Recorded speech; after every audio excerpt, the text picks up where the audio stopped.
都给我去死！皇玉的血肉亲。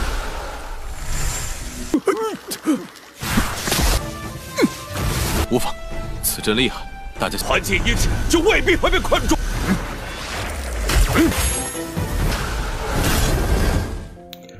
Halo semuanya, selamat datang di Ruang Film. Bagaimana kabar kalian semua? Semoga selalu sehat dan baik-baik saja. Sesuai jadwal, jadi pada hari ini kita akan melanjutkan series Martial Master episode terbaru, yakni adalah episode 356 sampai 357. Namun sebelum itu, kita akan melihat preview bagian sebelumnya, yang mana pada episode minggu kemarin, Raja Tangan Darah akhirnya mulai menunjukkan pengkhianatannya kepada Dian Qiansu. Hal ini sontak saja membuat semua orang sangat terkejut, apalagi dia itu menghormati seorang bocah dari dinasti Wei. Raja Tangan Darah tidak berhenti begitu saja, karena saat itu juga ia pun mulai memberitahu kalau Yu Chen adalah anak haram dari Ding Qiansu. Hal ini semakin membuat semua orang sangat terkejut, karena bagaimana bisa leluhur yang mereka hormati malah memiliki sifat seperti binatang. Oke, dari sini kita akan melanjutkan episode terbaru Martial Master. Ding Qiansu meminta Cheng Xi untuk tidak mempercayai perkataan dari Qin Chen. Meskipun Cheng Xi sempat terkejut mendengar hal itu, tapi ia tidak ingin mempercayainya. Jadi dia pun berusaha untuk tidak terganggu dengan perkataan Qin Chen. Omongan manis dari Ding Qiansu benar-benar membuat Qin Chen terkesan. Tidak heran mengapa dia itu bisa menjadi leluhur dari dinasti Qian. Ding Qiansu yang kesal langsung saja menyerangnya. Namun semua itu dengan mudah dihalau oleh Qin Chen.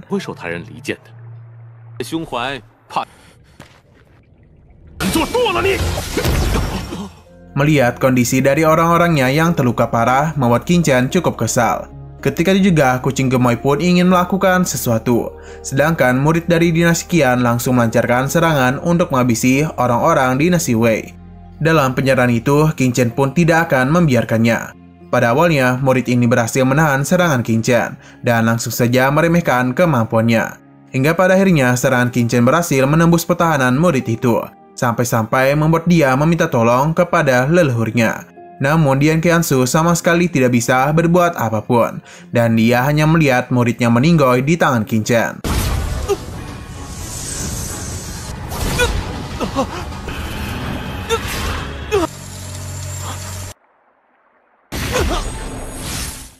Melihat kematiannya membuat semua murid terkejut, apalagi Qin Chen itu memberikan ancaman kepada semua orang untuk melawan dirinya. Melihat kesombongannya membuat Li Shang kesal, apalagi seharusnya dia itu tidak terlalu percaya diri di hadapan mereka. Qin Chen memuji kekuatan hebat yang Li Shang miliki, jadi dia yakin dia itu tidak akan takut kepada dirinya. Namun yang menjadi masalah adalah seberapa banyak Martial King di dinasti Dali yang dapat menahan serangan darinya. Li Shang semakin marah kepada kesombongan Qin Chen, karena seakan-akan dia itu ingin membuatnya marah. Hal itu dibenarkan oleh Qin Chen karena memang itulah tujuannya. Di sini Qin Chen mendekati Liu Tai dan yang lainnya untuk memberikan mereka beberapa pil. Karena bagaimanapun kondisi mereka sangat tidak baik-baik saja. Liu Tai berusaha untuk menenangkannya karena mereka tidak separah yang Qin Chen kira. Qin Chen berjanji tidak akan melepaskan Ding Qiansu. Namun sebelum itu, dia itu akan memeriksa tempat misterius yang berada di hadapan mereka. Di sini, Qin Chen memeriksa tempat itu menggunakan kekuatannya, yang mana pada awalnya dia sama sekali tidak merasa tempat itu berbahaya. Bahkan dia juga menduga di balik gerbang ini adalah dunia kecil.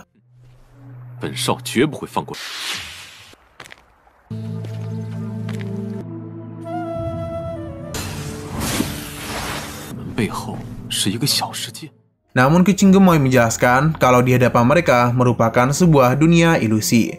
Untuk memastikannya, kucing gemoy meminta Qin Chen untuk menggunakan kekuatan memindainya. Sesuai permintaan kucing gemoy, Qin Chen langsung saja mencobanya. Dan siapa sangka dunia indah tadi itu memang adalah sebuah ilusi dari dunia yang sangat mengerikan.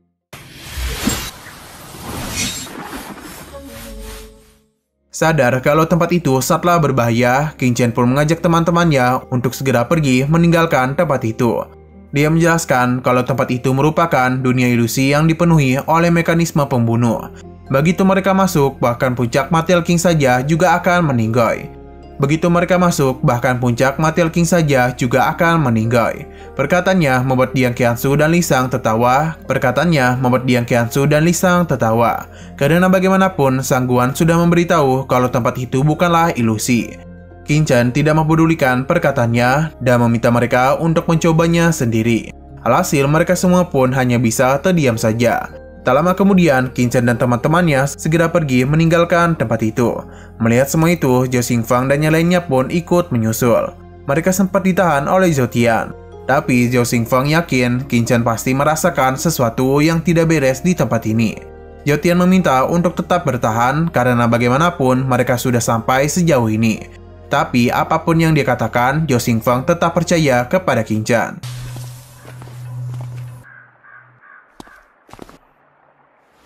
阁主这么放弃，简直愚蠢！同我等一起离开此了。 Melihat mereka pergi membuat Ling Seng kesal. Dia berjanji di pertemuan selanjutnya Qin Chen akan dia habisi. Di saat Qin Chen dan teman-temannya ingin meninggalkan tempat itu, seketika saja sesuatu pun terjadi.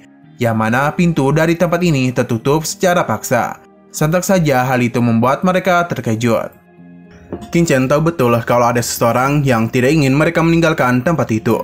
Salah satu leluhur meminta untuk tidak terlalu membesarkan kejadian ini, karena itu hanyalah batu besar. Ia pun langsung saja melancarkan serangan untuk bisa menghancurkannya.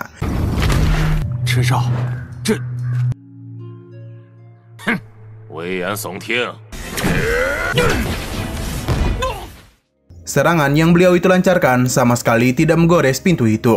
Xiao Xuan, leluhur dari dinasti Long Yuan, ingin juga mencobanya. Tapi sama seperti leluhur sebelumnya, seberapa kuat pun serangan yang dilancarkan tidak bisa menghancurkan pintu itu. Jangankan menghancurkannya, merusaknya saja dia tidak mampu. Ia lalu menanyakan hal ini kepada Qin Chen sebenarnya apa yang telah terjadi. Qin Chen mengatakan itu berasal dari ajaran iblis darah. Pada awalnya mereka sama sekali tidak percaya.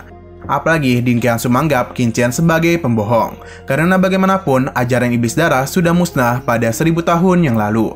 Lantas bagaimana mereka bisa kembali? Li Shang membenarkan hal itu.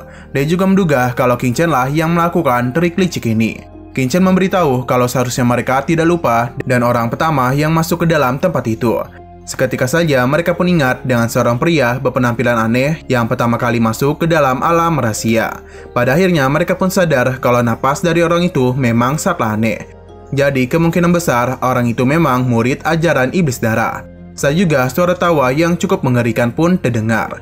Dia tidak menduga akan ada seseorang yang mengetahui rencananya. Tentu ini telah di luar pikirannya. Ia pun mulai menunjukkan betapa mengerikannya di balik dunia indah itu.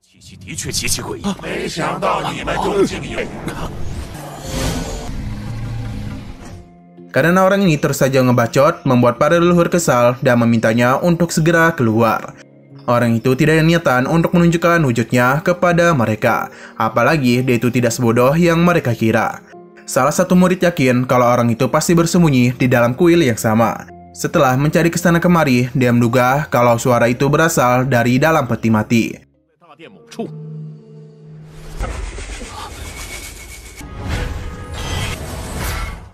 Serangan yang dilancarkan masih mampu ditahan oleh peti mati itu. Hal itu pun membuatnya kesal dan langsung saja melancarkan serangan kepada mereka. Sebuah formasi pun dibentuk agar orang-orang ini tidak bisa pergi. Berhubung mereka semua sudah berkumpul, jadi daripada gabut mending jadi tumbal proyeknya saja. Orang ini merasa sangat senang karena sudah lama tidak mencium aroma darah yang kuat dan juga segar.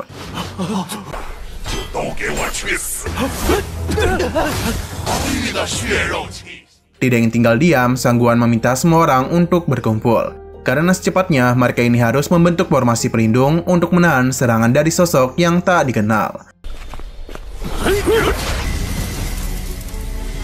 Hal itu pun berhasil menahan serangannya. Sedangkan Qin Chen meminta para tetua agar mendekati dirinya supaya formasi bisa melindungi mereka. Di sisi lain, orang ini memuji kekuatan hebat yang para leluhur miliki. Tidak heran mengapa mereka bisa menjadi master dari tanah ratusan dinasti. Namun sayang sekali, seberapa keras pun usaha yang mereka lakukan, mereka ini tetap tidak akan bisa lepas dari serangannya. Pada akhirnya, formasi pertahanan para murid berhasil dihancurkan. Tidak ingin bernasib sama dengan mereka, Qin Chen pun langsung saja memperkuat pertahanannya. Berkat usahanya, mereka pun baik-baik saja. Namun Qin Chen meminta agar mereka selalu berhati-hati, karena bagaimanapun formasi ini begitu kuat.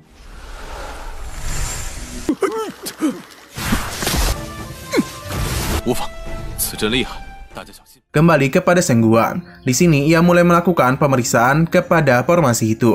Seketika saja dia menjadi sangat terkejut setelah mengetahui kalau formasi yang sedang mereka hadapi berada di tingkat 8. Pada akhirnya, para leluhur dan master lainnya harus bekerja sama dalam melindungi diri. Apalagi mereka yakin orang ini belum sepenuhnya mengeluarkan kekuatan penuh dari formasinya. Jadi selama mereka bisa bekerja sama, maka rencana orang itu dalam menghabisi mereka akan gagal. Sangguan dan para master lainnya berusaha untuk membentuk sebuah formasi pelindung. Namun sayang sekali orang itu tidak ada niatan untuk membiarkan mereka membentuk formasi.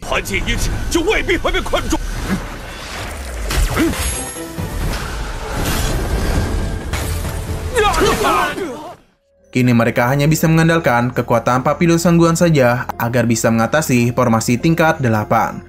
Sangguan berusaha untuk menenangkan mereka karena lebih dulu dia itu harus menyiapkan formasi isolasi. Melihat ketenangan Sangguan Lu membuat Qin Chen memujinya. Di sini para master akan menyerahkan formasi pelindung kepada Sangguan Lu, sedangkan yang tersisa akan memberikan perlawanan terhadap serangan formasi tersebut. Nah sayang sekali episode pada hari ini harus bersambung dulu. Namun sebelum kita akhiri, seperti biasa kita akan melihat preview bagian selanjutnya, yang mana pada akhirnya formasi pelindung berhasil dibuat oleh Sangguan Lu. Alhasil mereka bisa bernapas dengan lega karena kini serangan dari formasi itu untuk sementara waktu tidak akan bisa melukai mereka.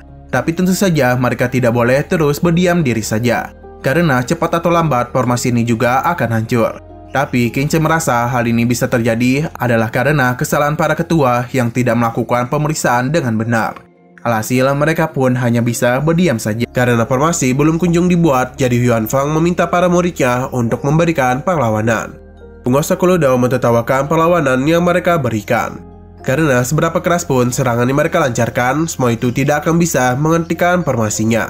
Alhasil dia pun kembali melancarkan serangan. Di tengah kondisi ini, para master yang berusaha untuk melindungi Sangguan dibuat bertanya-tanya mengapa formasi yang dia siapkan tidak kunjung jadi. Apalagi serangan dari penguasa Kulo Dao semakin kuat dan tidak akan mungkin bisa mereka tahan lagi. Ternyata sejak tadi formasi yang disiapkan oleh Sangguan belum kunjung siap. Alhasil para leluhur pun harus terus menahan serangan penguasa Kulo Dao. Tapi apa daya, mereka ini tak bisa bertahan lebih lama lagi. Karena bagaimanapun serangannya semakin kuat. Bahkan beberapa murid harus menjadi korban. Melihat kejadian ini membuat Sangguan kebingungan tindakan apa yang harus dia lakukan. Untung saja di tengah kekhawatirannya Qin Chen muncul dan mengambil susunan formasinya.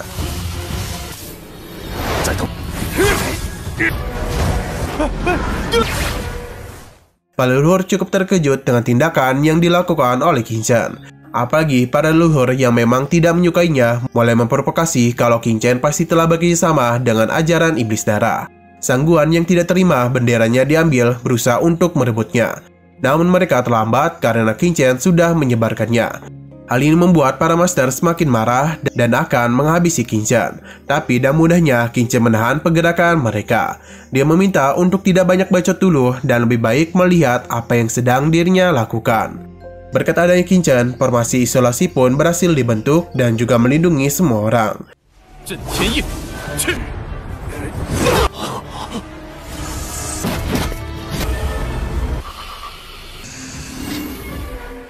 Sangguan tidak menduga kalau formasi serumit itu berhasil dibentuk oleh seorang bocah saja. Tidak hanya dia saja yang terkejut, namun para master juga sama terkejutnya. Apalagi ini bukanlah formasi kaleng-kaleng karena itu merupakan formasi tingkat 7. Qin Chen merasa seharusnya para master malu karena hanya untuk membentuk formasi tingkat 7 saja mereka itu telah membuang begitu banyak waktu. Para master pun dibikin malu oleh perkataan Qin Chen. Para leluhur menanyakan tindakan apa yang harus mereka lakukan. Sangguan tahu betul kalau formasi ini hanya sebentar saja bisa melindungi mereka. Jadi mereka ini harus secepat mungkin menemukan dan menghabisi master iblis darah. Namun tentu saja untuk menemukan orang itu tidak semudah yang mereka kira. Jangankan untuk menemukannya, sekarang ini pergerakan mereka saja telah dibatasi oleh formasi itu. Saat kemudian Master Iblis kembali berbicara. Ia tahu betul mereka pasti sedang mencari-cari dirinya. Ia juga cukup terkejut karena mereka berhasil membentuk formasi pelindung di dalam formasinya.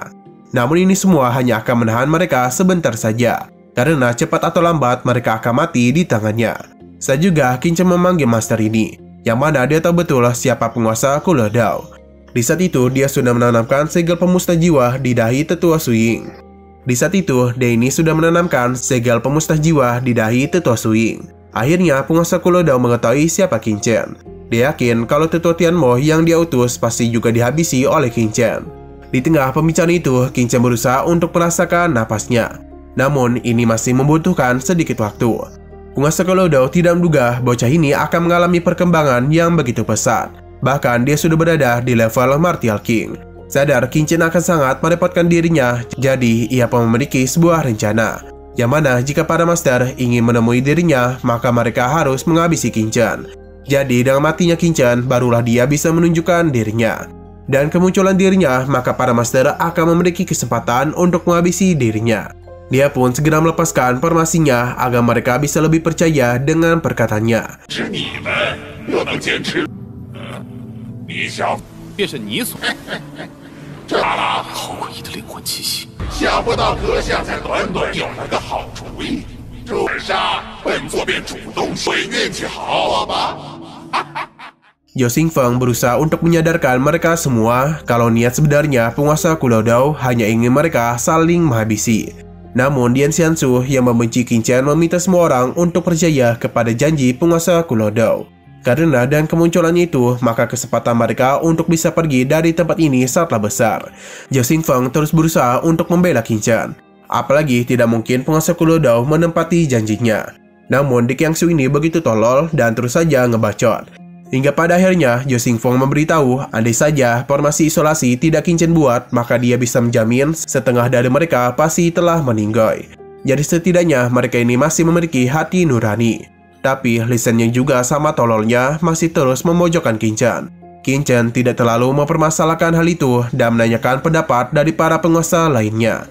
Untung saja mereka ini masih memiliki otak. Jadi tidak mungkin juga mereka mempercayai perkataan penguasa Kulou Dao. Karena jikapun Qin Chen dihabisi, hal ini juga tidak bisa menjamin kalau penguasa Kulou Dao akan menunjukkan dirinya. Andai saja Qin Chen benar-benar dikorbankan, maka sudah pasti aliansi mereka akan hancur. Dan hal inilah yang diinginkan oleh penguasa Kulou Dao. Mereka yakin dia itu tidak akan pernah melepaskan mereka. Salah satu penguasa juga membela Qin Chen. Dia bahkan menjamin akan melakukan perlawanan jika Qin Chen dilukai. Seketika saja para master dibuat ketakutan. 也是为了他自己吧。这分明是那骷髅舵主的诡计。那骷髅舵主会不会出现？谁能保证那骷髅舵主不会？我等只能一步步陷入他的陷。诸位可曾考虑过后？朕乃秦少侠所部。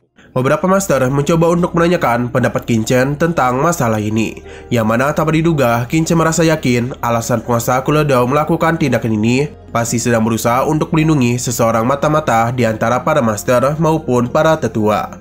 Seketika saja hal itu membuat mereka terkejut. Xing Wei juga merasakan hal yang sama, karena bagaimanapun Denny sedang mencurigai seseorang, yang mana tidak bukan itu adalah Sang Guanlu. Tentu sebagai pihak yang tertuduh, Sang Guan tidak membenarkan hal itu. Xing Wei memberitahukan alasannya mengenai tuduhannya itu, yang mana ketika di lapangan Chao Tiangsheng 18 tahun lalu, Sang Guan pernah mengatakan kalau alam rahasia iblis surgawi telah dibuka.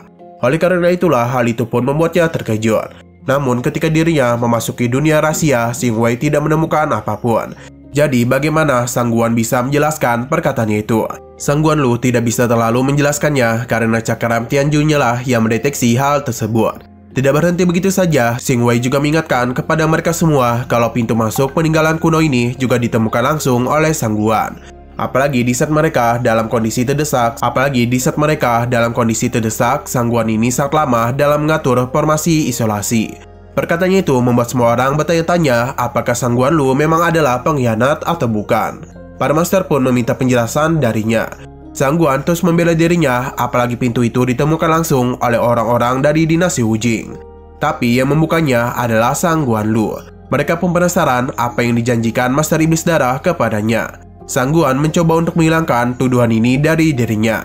Saat juga Qin Chen pun maju karena ingin menanyakan suatu hal, yang mana dia itu ingin tahu bagaimana cara dia bekerjasama dengan ketua sekte Yu dari sekte Goyan.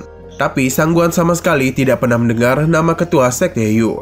Namun Qin Chen ingat betul kalau ketua sekte Yu mengenal baik Sang Guanlu, dan dia jugalah yang memberikannya kesempatan masuk ke alam rahasia. Seketika saja kecurigaan Xing Wei semakin menjadi-jadi. Karena bagaimanapun, Yu Liangcheng adalah orang dari ajaran iblis darah. Tadi juga para master pun langsung berhati-hati kepadanya. Apalagi mereka tidak mengira kalau Sang Guan benar-benar seorang mata-mata. 打开入口的可是上官阁主了，大家还不相信吗？本少想知道，什么月宗主？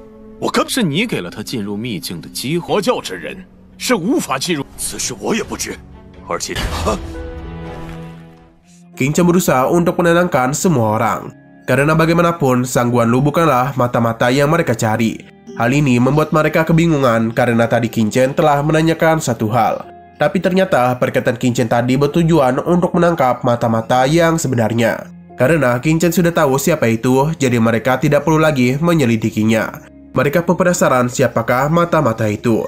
Semua orang pasti sudah tahu kalau Xing Wei adalah orang yang paling bersemangat dalam mencari mata-mata. Jadi King Chen memintanya untuk tidak banyak bicara lagi, apalagi dia tahu kalau Xing Wei lah yang menemukan peninggalan kuno ini. Tapi yang membukanya adalah Sang Guan. King Chen tidak terlalu peduli karena untuk membukanya tidaklah sulit. Sedangkan Denny penasaran bagaimana dia tahu kalau ketua sekte Yu Liangcheng ada anggota dari sekte iblis darah.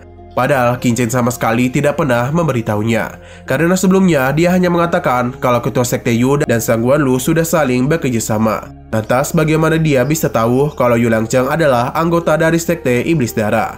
Para master membenarkan perkataan King Chen.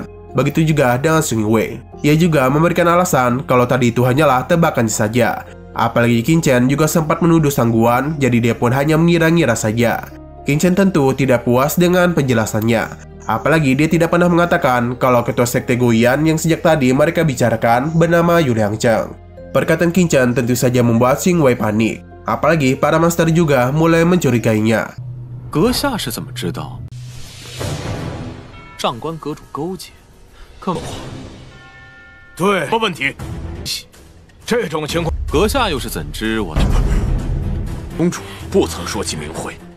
Xing Wei tidak menyerah dan mengatakan kalau mereka pernah melakukan penyelidikan kepada dinasti Wei. Jadi mereka juga tahu tentang informasi mengenai sekte Guoyan. King Chen paham dan berhubung dia sudah melakukan penyelidikan terhadap 3 sekte besar, maka King Chen menanyakan siapa nama ketua sekte Wuji. Untuk memudahkannya, King Chen memberitahu kalau Yan adalah marga dari ketua sekte Wuji. Dan karena dia masih belum bisa menjawabnya, di sini ada 4 material king dari dinasti Dawei. Dan tentu mereka jauh lebih terkenal dibandingkan Yu Liangcheng, yang meminta agar menunjuk salah satu dan menyebutkan namanya. Xing Wei sangat kesulitan untuk meladeni pertanyaan King Chen, apalagi King Chen terus mendesak dirinya, karena tidak mungkin bagi dia untuk tidak tahu siapa-siapa orang penting dari dinasti Dawei. Padahal dia tadi mengatakan sudah melakukan penyelidikan. Sadar pengkhianatannya sudah ketahuan, jadi Xing Wei berusaha untuk melarikan diri. Namun tentu saja mereka tidak membiarkan dia pergi begitu saja. 再问一个，姓燕，刘玄，调查过我大威，这才对客就说不出刘太老祖他们。 Berhubung jati dirinya sudah ketahuan, maka Xiao Wei tentu tidak akan membiarkan mereka menangkap dirinya. Sayangnya, seberapa keras pun usahanya ingin melarikan diri, Xiao Wei tidak akan bisa pergi. Karena bagaimanapun ada kucing gemoy yang menghajarnya. Kucing gemoy memberitahu bahwa tidak akan ada satupun orang yang bisa lari dari hadapannya. Karena Xiao Wei sudah terdesak, maka para master pun akan segera menangkapnya. Tapi Xiao Wei yang tidak ingin ditangkap oleh mereka memilih untuk mati saja. 本皇面前也想逃。Tindakan yang diambil benar-benar membuat semua orang terkejut. Karena Xiao Wei malah meledakkan dirinya sendiri. Tak begitu lama, penguasa Komodo pun kembali muncul, yang mana dia itu sangat marah kepada semua orang karena telah menyebabkan orang kepercayaannya meninggoy. Alhasil, dia ingin mereka semua meninggoy untuk menghapus amarahnya. Sadar serangan kali ini akan sangat mengerikan, King Chen pun segera memperkuat formasinya.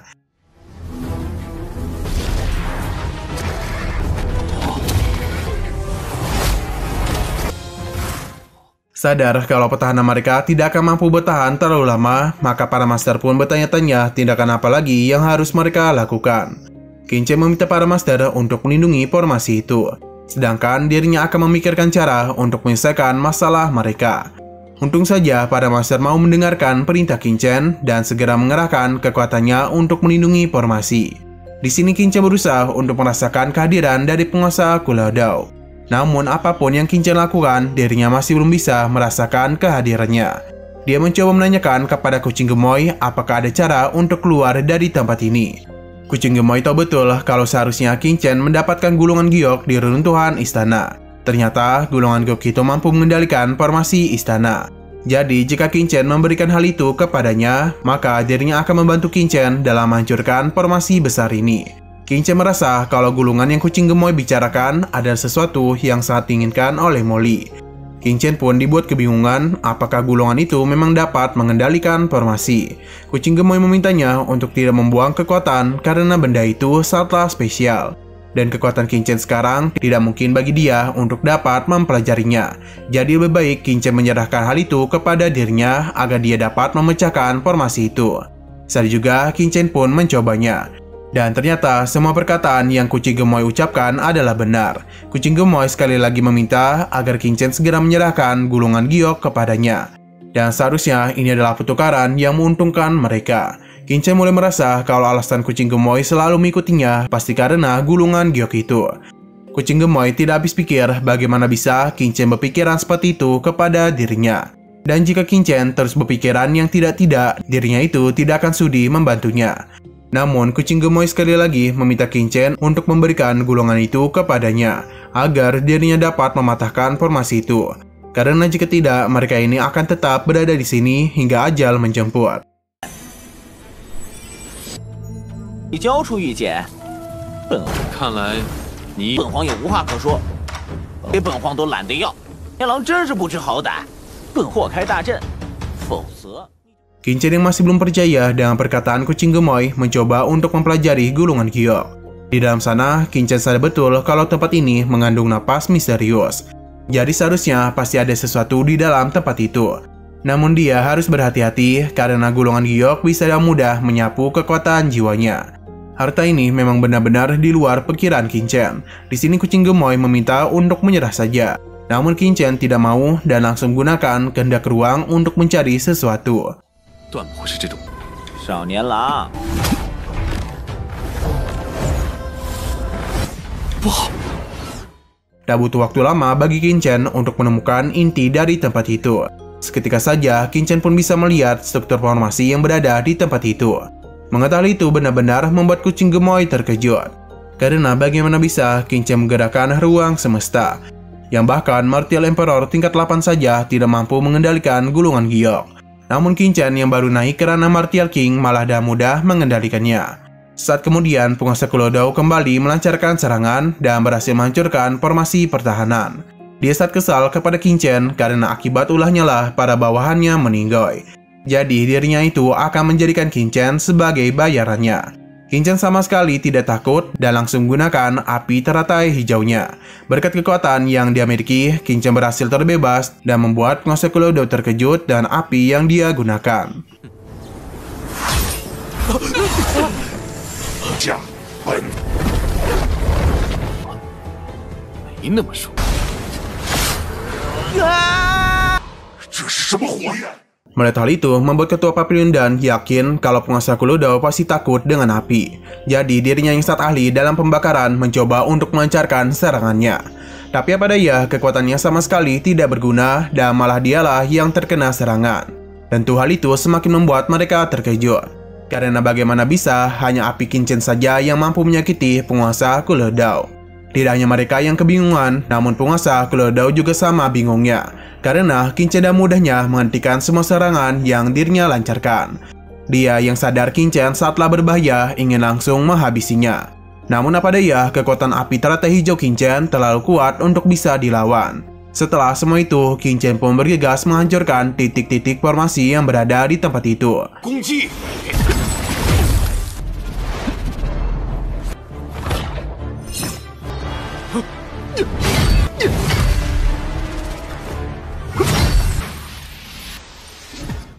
Para master kembali kebingungan bagaimana bisa Qin Chen mengetahui setiap titik inti formasi itu. Berkat semua serangan yang Qin Chen lancarkan kepada setiap titik formasi telah benar-benar menghancurkan formasi iblis. Tidak berhenti sampai di situ saja, Qin Chen bergegas pergi mendekati peti mati.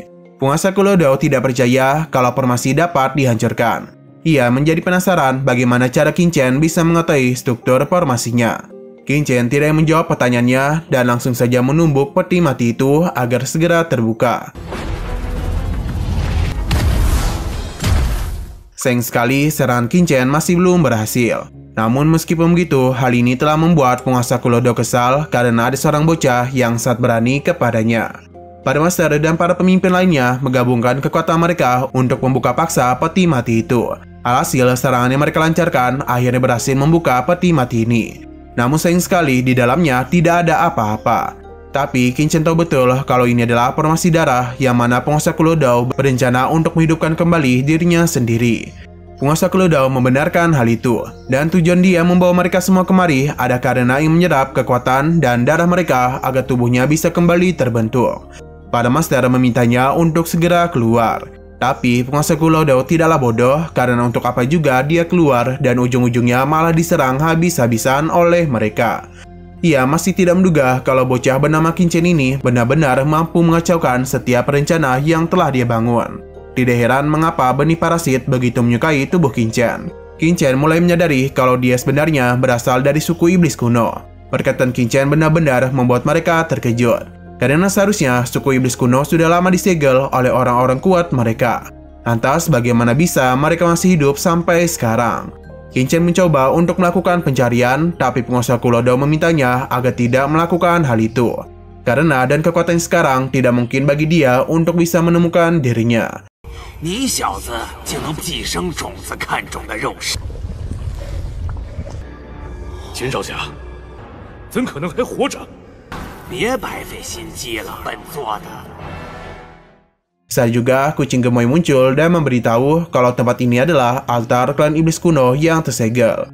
Jadi jika para iblis itu terbebas, maka seluruh benua akan dalam bahaya. Dia meminta Qin Chen untuk meneteskan darahnya kepada gulungan giok. Dan begitu, Qin Chen bisa sepenuhnya menguasai tempat ini dan menangkap iblis itu. Qin Chen paham dan segera mencobanya. Seketika saja, sesuatu pun terjadi kepada tubuh Qin Chen.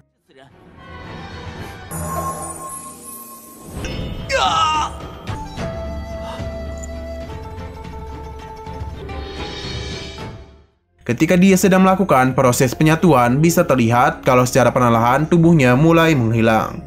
Tentu hal ini membuat mereka semua terkejut karena bagaimana bisa hal itu terjadi kepada Qin Chen. Dian Qiansu yang tahu itu adalah gulungan giok berencana untuk mengambilnya karena itu adalah harta yang sangat berharga.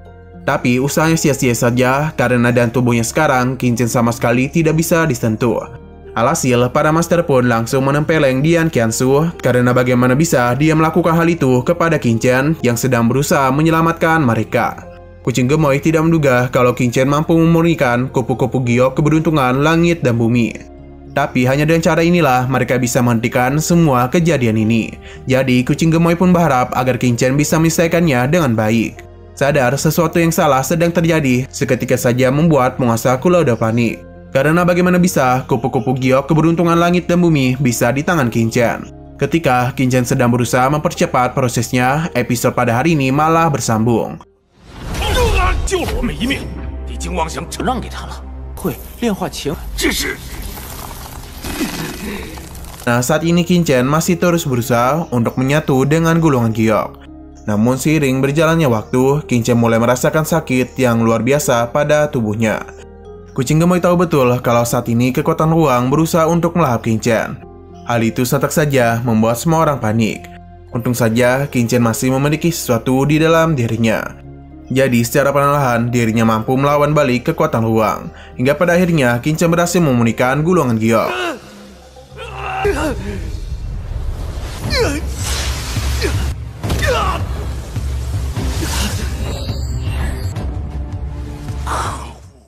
Mengetahui hal itu benar-benar membuat penguasa Kulodao kesal. Ia langsung saja melancarkan serangan kepada para murid.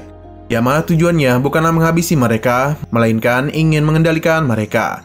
Jadi ketika Qin Chen masih menyesuaikan diri dengan gulungan giok, saat juga para murid yang telah dikendalikan mulai melakukan penyerangan kepada Qin Chen. Para master sebenarnya sudah berusaha untuk menghentikan mereka. Tapi apa daya, dengan adanya darah iblis, sekarang kekuatan mereka jauh lebih kuat. Alhasil, para murid ini mengelilingi tubuh Qingchen dan sudah siap melakukan penyerangan kepadanya. Ledakan kekuatan yang mereka hasilkan sangatlah kuat, bahkan mampu mementalkan para master. Mereka pun cukup khawatir dengan kondisi Qingchen. Tapi siapa sangka, ledakan besar tadi tidak begitu berdampak kepadanya, dan hanya membuat telinganya berdengung saja.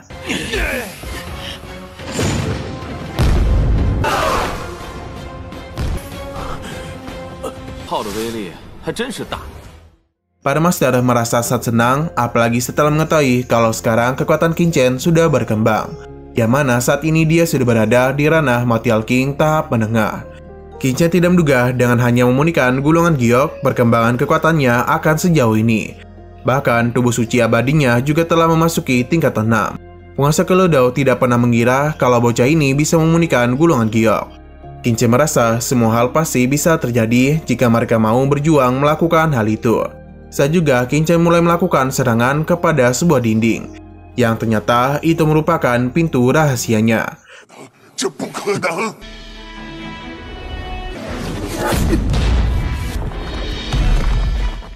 Para master pun segera menyusul Qingchen demi bisa menghabisi penguasa Kelodao.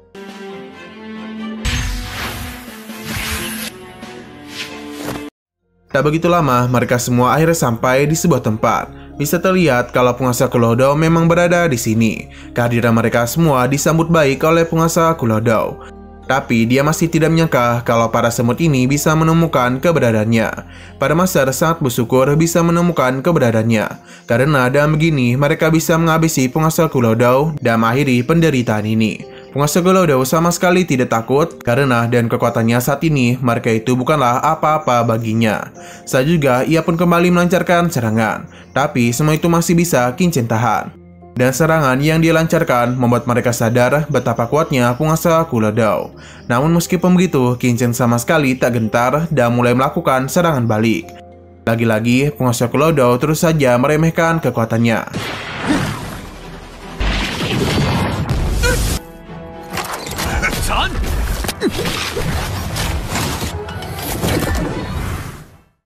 Dalam pertarungan ini, Qingchen yakin kalau dulunya penguasa Kelodao adalah praktisi di ranah Material Superregion. Penguasa Kelodao tidak menjawab dan kembali melancarkan serangan yang mana tujuannya adalah para murid belakang. Serangan yang dirinya lancarkan bukanlah serangan biasa, karena hal itu dapat meningkatkan kekuatannya. Qingchen akhirnya sadar kalau penguasa Kelodao berusaha untuk menyerap kekuatan esensi darah mereka. Tidak bernasib sama dengan para murid tadi, Qingchen langsung saja melancarkan serangan. Yang mana hanya inilah satu-satunya cara agar mereka bisa menghentikan penguasa Kelodao. Melihat adanya sebuah kesempatan yang telah dibuat oleh Qingchen, para master pun tidak akan menyia-nyiakan hal itu dan langsung saja melancarkan serangan kepada penguasa Kelodao. 再吸收我等气血之力。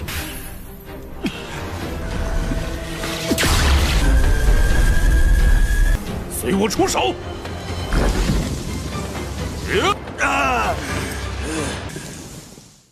Serangan yang para master lakukan ternyata belum cukup untuk menghabisi penguasa Kelodao.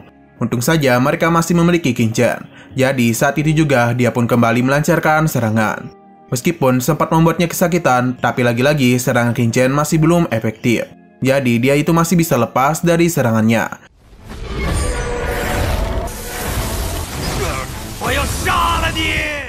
Qingchen mulai sadar kalau penguasa Kelodao memiliki pertahanan yang sangat hebat. Tidak heran mengapa dia bisa menjadi seorang penguasa.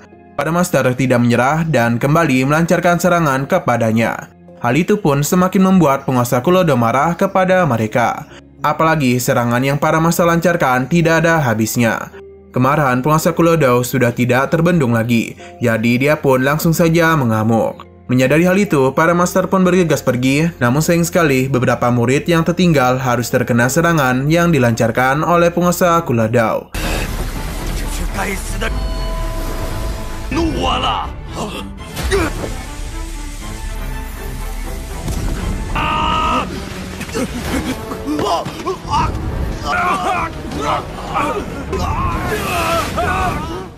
Alasan dia melancarkan serangan ini tentu tidak bukan adalah untuk menyerap esensi kehidupan dari para murid.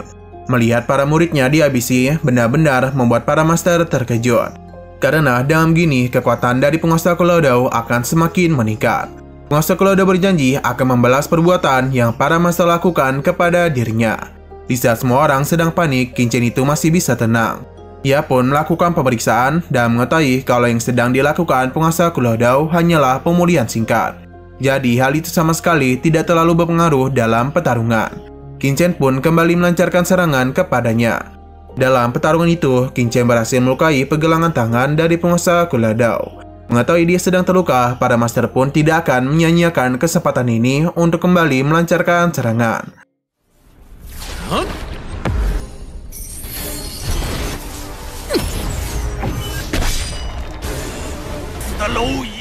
Penguasa Kulo Dao berusaha untuk mengambil kembali cambuknya, tapi hal itu sama sekali tidak dibiarkan oleh kucing gemoy. Dengan mudahnya, ia pun mampu menghentikan cambuk penguasa Kulo Dao. Berhubung senjata ini sangatlah menarik perhatiannya, jadi kucing gemoy berencana untuk menjadikannya sebagai miliknya. Jadi, seberapa keras pun penguasa Kulo Dao berusaha untuk mengambil cambuknya, semua itu sama sekali tidak berhasil. Dan pada akhirnya, senjata ini menjadi miliknya. Penguasa Kulo Dao semakin marah kepadanya. Melihat hal itu, Qin Chen malah mentertawakannya. Karena dengan begini, penguasa Kulo Dao sudah tidak bisa berbuat apapun lagi. Kucing gemoy bisa saja mengembalikan senjatanya, namun dia itu harus menyerahkan apa yang berada di dalam altar itu. Dan dia ini juga akan menyerahkan para manusia. Perkataannya seketika saja membuat semua orang terkejut. Apalagi penguasa Kulo Dao juga tidak tahu sebenarnya apa yang dibicarakan oleh kucing gemoy. Hingga akhirnya kucing gemoy menyinggung tentang manik hitam, barulah penguasa Kulo Dao terkejut. Qin Chen penasaran mengenai rencana sebenarnya dari kucing gemoy. Kucing gemoy meminta untuk tidak ikut campur karena semua ini dia lakukan juga demi kebaikan Qin Chen.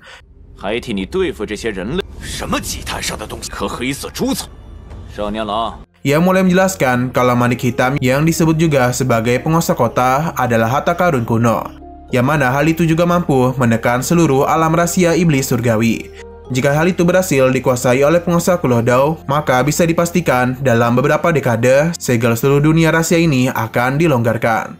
Tidak hanya itu, kekuatan yang telah lama tertidur di dalam kedalaman dunia rahasia juga akan keluar.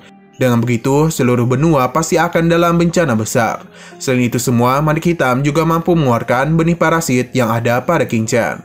Penguasa Kulo Dao terus mengelak dan tidak tahu apa yang sedang dibicarakan oleh kucing gemoy. Jadi lebih baik dia itu kembalikan saja cambuknya. Mendengarkan perkataannya membuat kucing gemoy kesal. Ia pun penasaran seberapa lama penguasa Kulo Dao bisa menyembunyikan hal itu dari dirinya.